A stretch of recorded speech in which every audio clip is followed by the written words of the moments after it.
সত্যি কথা বলতে গেলে কি প্রচণ্ডভাবে আমার চেয়ে বেশি আমার কর্মীরা দলের কর্মীরা প্রচণ্ডভাবে এক্সাইটেড এবং তাদের এনার্জি বা তাদের কৌতূহল অনেক বেশি হাই এবং আমরা প্রচণ্ডভাবে আশাবাদী কে তিনবারের জন্য তৃতীয়বারের জন্য আমরা জিতব এবং এবারে পাঁশকুড়া পশ্চিম থেকে আমরা বিশাল লিড করব। কি বলবেন, মান অভিমান ছিল অনেকটাই, এখন আবার আমার সঙ্গে কারো মান অভিমান হতে পারে না, কারণ আমার সঙ্গে সবারই খুব ভালো এবং আমি ওই পলিটিক্যাল এজেন্ডা নিয়ে কারোর সঙ্গে মিশি না। আমার মনে হয় কি সবাই তাদের কাজটা করছে এবং সবাই যথেষ্ট সম্মানীয় এবং তারা নিজের দায়িত্বটা জানে এবং ইলেকশন আমার মনে হয় কি এটা এমন একটা সময় যেখানে আমার মনে হয় সবাইকে একসাথে কাজ করতে হবে। অ্যান্ড আমার যতদূর ধারণা সবাই একসাথে কাজ করছে এবং সবাই খুব চার্জ দিস টাইমকে এইবারে 2024 লোকসভা নির্বাচনে পশ্চিম পাঁশকুড়া বিপুলভাবে লিড করবে। একটা যেটা অভিযোগ আসছে, গত 9 বছরে পাঁশকুড়া পশ্চিম বিধানসভায় আপনার উন্নয়ন তহবিল থেকে কোনো টাকা বরাদ্দ হয়। এই যে এখনই স্টেজে বললো কে বাড়ি বাড়ি যে জল পৌঁছে যাবে সেই প্রকল্পটা আমিই বলেছেন সোমেনদাকে তখন, এবং অনেকগুলো ক্যানেল। হ্যাঁ অফকোর্স, আমি তো কেন্দ্র সরকার তো কোনো সাহায্য দিচ্ছে না, এখন মাস্টার প্ল্যান তো দেয়নি, এগুলো তো আমি তো দিদিকে বলি, তো রাজ্য সরকারকে বলি তো সব কিছু নিয়ে আসতে হবে। এখানে ক্যানেলগুলো যে ড্রেনেজ কাজগুলো হচ্ছে, জলগুলো যে আটকে যাচ্ছিলো এতদিন ধরে, তো সেই ক্যানেলের ড্রেনেজের কাজ শুরু হয়ে গেছে। অনেকগুলো ক্যানেল এখানে দেখবে 10 বছরের মধ্যেই হয়েছে গত আমি যব থেকে সাংসদ হয়েছি। তো আমার মনে হচ্ছে টিম ওয়ার্ক, আমাদের সরকার, রাজ্য সরকার এবং আমাদের প্রত্যেকটা এমএলএ এবং আমি অ্যাজ এ সাংসদ সবাই অ্যাজ এ টিম কাজ করছি। এমন নয় কি শুধু আমি একা ক্রেডিটটা নিচ্ছি বা তারা একা ক্রেডিটটা নিচ্ছে, যে টিম ওয়ার্ক। আমার মনে হয় কি পাঁশকুড়া পশ্চিমে যে লিডারশিপগুলো আছে তারা অত্যন্ত অ্যালার্ট এবং মানুষকে কীভাবে ভালো রাখা যায়, মানুষকে কীভাবে শান্তিতে রাখা যায়, সেটা সবসময় আমাদের প্রথম প্রায়োরিটি। দাদা বলছি, গতকাল হিরণ চট্টোপাধ্যায় পাঁশকুড়াতে প্রচারে এসেছিলেন, তিনি বলছেন গত 10 বছর দেব পাঁশকুড়াতে আসে না এবং কি কাজ করেছে সেটা সাধারণ মানুষকে তুলে ধরুন।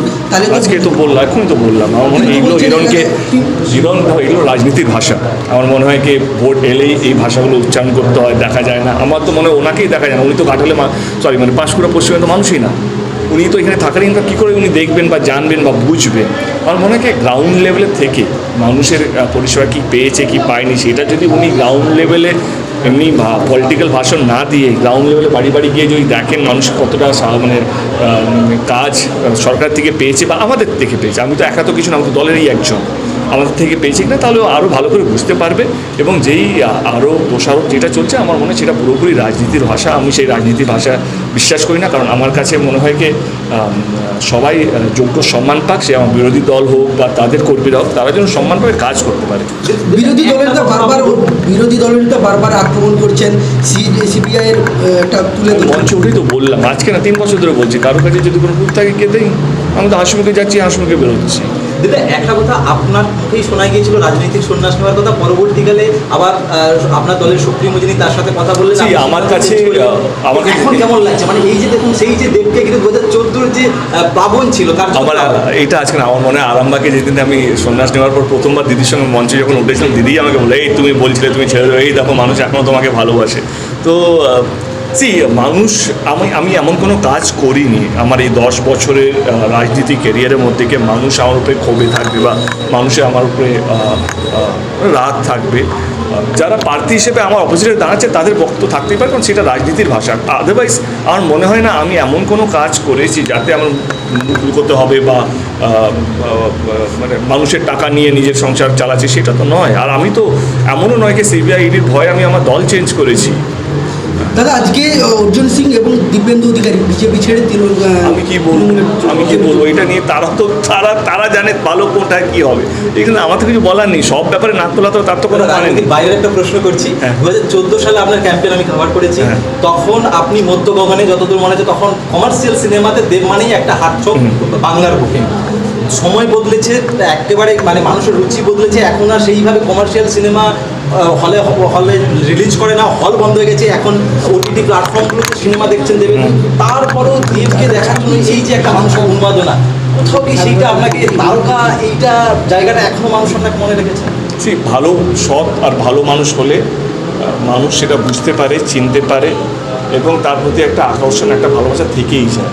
তার জন্য তোমাকে সৎ বা ভালো হতে হবে। আমি আমার মনে নেই কি গত 10 বছরে আমি এমন কোনো কাজ করেছি যেটা আমার দর্শক, যেহেতু সিনেমার কথা বললে, বা আমার ভোটারও, তাদের মধ্যে দেব এটা না করলেই পারতো। আজকে আমি রাজনীতিতে ফিরলাম ঘাটাল মাস্টার প্ল্যান নিয়ে, এটা কোনো প্রতিশ্রুতি নয়, এটা তো স্যাংশন নিয়ে আমি মাঠে নেমেছি। দিদি সরি সামনে বলছে আমরা করছি এবং 2024 নির্বাচনের পরে শুরু হবে।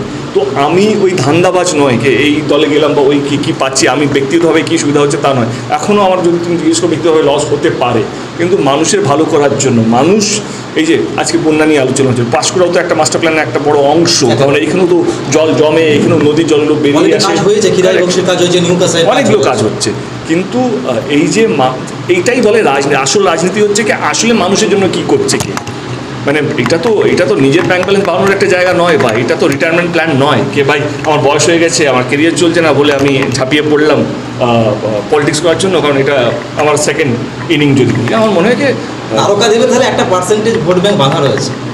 তারকা দেব আমার মনে হয় ভালো মানুষের, যদি তুমি ভালো মানুষ হও, মানুষ আজকে বোকা নয়, মানুষ তোমার মিথ্যে প্রচারে একদিন শুনবে, দুদিন শুনবে, তৃতীয় দিন বলবে কী ভাট ভুগছে।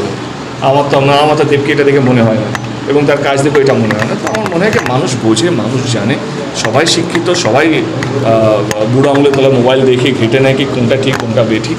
তো সবাইকে শুভেচ্ছা, এবং আমরা আশাবাদী কে ঘাটাল লোকসভা কেন্দ্রটা এবারে আমরা বিপুল ভোটে জিতছি। অভিনেতা হিরো বন্ধু হিরণকে কি বার্তা দিবে ভাইয়া? আমার মনে হয় কি সবাই জেতার জন্য নামছে, আমার মনে হয় চেয়েও তাই করছে। সে তার নিজের কাজটা নিয়ে প্রচার করুক। কে উনি 3 বছর খড়গপুরে কী করেছেন, উনিও 3 বছরের মধ্যে, রাইট? তো উনিও তো কিছু কাজ করেছেন হয়তো, নিশ্চয়ই। আমি যেটা বলছি, আমি ঘাটাল মাস্টার প্ল্যান নিয়ে এসেছি, আমি বলছি আমি এই যে পাঁশকুড়া থেকে ঘাটালের রাস্তাটা আমি চিঠি দিয়েছিলাম গডকারিজিকে, সেটা তোমাদের সবারই কাছে আছে, এবং অনেকগুলো কাজ আছে। মানে কোভিডে আমি রাস্তায় দাঁড়িয়েছিলাম, আমাদের যতগুলো পরিযায়ী শ্রমিকরা যারা অন্য শহরে অন্য রাজ্যে আটকেছিল, আমি রাস্তায় দাঁড়িয়ে তাদেরকে নিয়ে আসি। এটা তো অস্বীকার করার মতন জায়গা নেই। আমি এতগুলো কথা বলতে পারি। উনি 3 বছরে উনি খড়গপুরে